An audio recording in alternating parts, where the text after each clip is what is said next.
फरीदाबाद में आज हरियाणा महिला आयोग के कार्यालय पर विभिन्न तरह के 9 केसों की सुनवाई की गई, जिनमें घरेलू हिंसा, छेड़छाड़, पति पत्नी के बीच विवाद आदि के केस शामिल थे।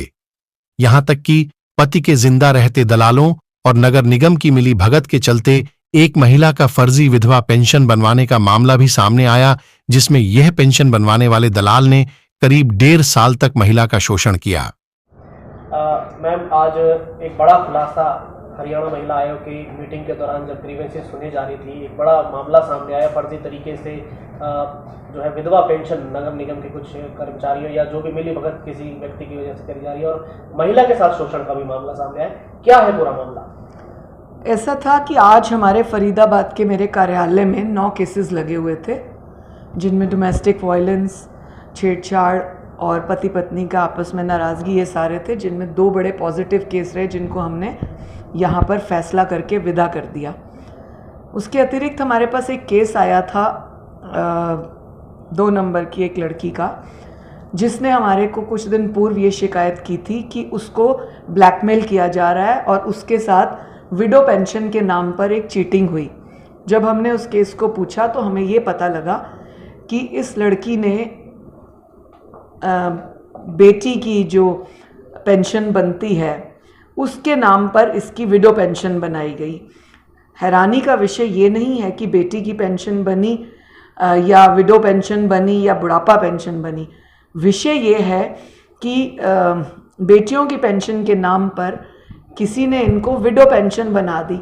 और उससे ज़्यादा हैरानी की बात यह है कि इसने 1-1.5 साल तक देखा ही नहीं कि इसकी पेंशन किस नाम से आ रही है। उसके अतिरिक्त उससे बड़ी हैरानी की बात यह है कि जिन अधिकारियों ने ये पेंशन बनाई, विडो का सर्टिफिकेट कहाँ से लाए, वो डेथ का, फिर जो है शमशान की पर्ची कहाँ से लाए, क्योंकि विडो पेंशन बनने के लिए आपको डेथ सर्टिफिकेट, शमशान की पर्ची, ये सब चीज़ों की डॉक्यूमेंट्स की ज़रूरी होती है।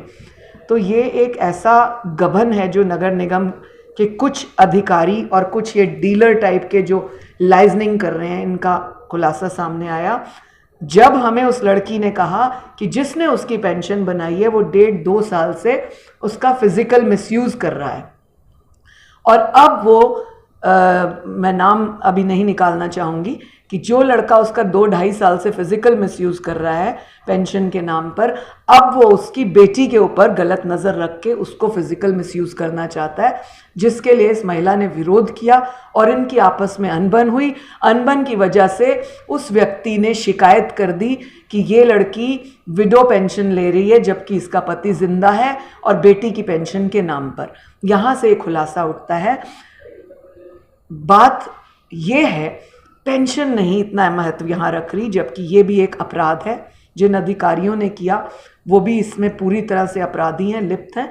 लेकिन बात यह है कि विडो पेंशन के नाम पर, बुढ़ापा पेंशन के नाम पर या इस तरह की किसी भी पेंशन के नाम पर ये जो सरकारी अधिकारी या जो इस तरह के लाइजन करने वाले नगर निगम के लोग हैं, ये महिलाओं का शोषण करते हैं, फिजिकल मिसयूज़ करते हैं। ये तो हमारे पास एक केस आया है। अभी हम उस कड़ी को जोड़ रहे हैं और प्रयास करेंगे कि और कितनी महिलाएं हैं, जैसे 2 और महिलाओं के नाम भी आ रहे हैं उस व्यक्ति के साथ जुड़ी ही, हम उनके तार भी ढूंढ रहे हैं कि क्या ये तार हैं।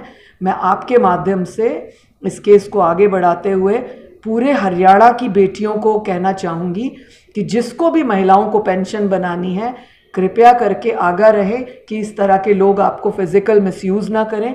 और यदि किसी बहन और बेटी के साथ इस तरह का फिजिकल मिसयूज़ पूरे हरियाणा में कहीं पर हो रहा है, कृपया करके अपने सबूतों के साथ महिला आयोग पर आएं और हमसे संपर्क करें ताकि हम आपको फ्यूचर के लिए सेव कर सकें।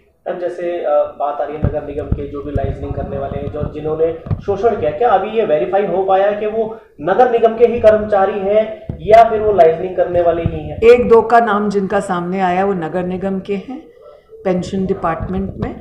अन्य 1-2 हैं जो स्कीम्स के नाम पर अब अपने इधर उधर ऑफिस खोले बैठे हैं सरकार की योजनाओं के नाम पर। अभी हम उनके ऊपर पूर्ण रूप से और जानकारी लेके आपके सामने सबूत के साथ प्रस्तुत करेंगे। क्या उन्हें अभी तक कोई तलब किया गया है इस बात को लेकर? नहीं, अभी हमने तलब नहीं किया, परंतु अभी हमारे पास 2-3 सबूत ही ऐसे आए हैं, कुछ रिटर्न, कुछ व्हाट्सएप मैसेज के तौर पे हमारे पास चैट सामने आई है, कुछ हमारे पास ऑडियो रिकॉर्डिंग्स आई हैं। जो आपने महिला ने जैसे बताया कि उसकी पेंशन फर्जी तरीके से बनाई गई थी, तो क्या उसने उसके लिए कोई पैसे भी दिए थे उनको? जितना हमें उस महिला ने अपना बयान दिया है उसमें उस महिला ने पहले 6 या 8 हज़ार रुपये उसको दिए हैं, और बंद करने के जब वो पकड़ी गई बात, उसको बंद करने के लिए भी 5,000 की बात इनसे हुई। लेकिन जो व्यक्ति उसको फिजिकल मिसयूज़ कर रहा था उसका नाम उसने 12 लाख रुपए और मांगने पर दिया है कि मैं तेरा नाम नहीं बताऊंगा, तेरी फोटोज़ नहीं बताऊंगा, इन सब बातों को लेकर। मैम, जैसे कि सामने आया है कि महिला के साथ शारीरिक शोषण भी हुआ है, तो क्या इस पर हरियाणा महिला आयोग सुमोटो पावर का इस्तेमाल करते हुए कार्रवाई करेगा? वो भी करेंगे, और अभी हम 1-2 लाइन अप और ढूंढ रहे हैं, उसके बाद हम इस फैसले को सख्ती से लेंगे।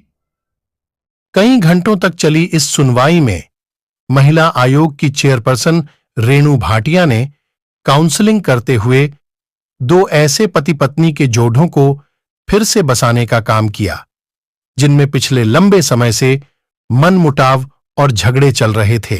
वहीं काउंसलिंग के दौरान फिर से घर बस जाने पर एक जोड़े ने बताया कि आज महिला आयोग द्वारा काउंसलिंग करते हुए उनका घर फिर से बसा दिया है, जिसके लिए वह आयोग का धन्यवाद करते हैं।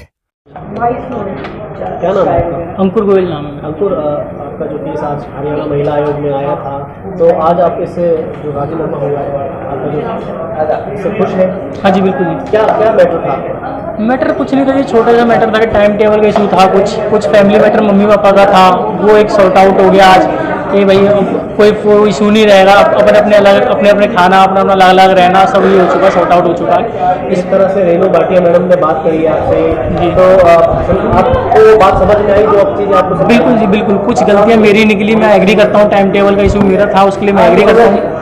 तो उस चीज़ के लिए मैं अपनी गलती सुधारूंगा आगे चल के कि वो मुझसे गलती दोबारा रिपीट ना हो। तो अब वो रिपीट भी नहीं होगी कि जब अलग हो चुके हैं, जब फैमिली अलग हो चुकी, फ्लोर मिल चुके हैं हमें अपने, तो उसमें अब वो इशू नहीं आएगा जो पहले आ रहा था। तो हरियाणा महिला आयोग के द्वारा जो आपका घर बसाया गया है उसके लिए क्या कहना है? मैं शुक्रिया अदा करता हूँ हरियाणा महिला पुलिस थाने का, रेणु मैडम को शुक्रिया करता हूँ, SHO को शुक्रिया करता हूँ मैडम का, और जिन मैडम रेणु मैडम ने हमारे साथ किया उनका भी शुक्रिया अदा करता हूँ मैं। बस नहीं, छोटी छोटी बातों पे जो मन मुटाव था जी, वो दूर हुआ। हाँ जी, दूर हुआ। निश्चित रूप से घर को समय देना चाहिए जी। आप संतुष्ट हैं? हाँ जी जी। तो इसके लिए हरियाणा महिला आयोग के लिए क्या कहेंगी आप? शुक्रिया अदा करती हूँ, तो उनका जो मेरा घर बसने जा रहा है। जी।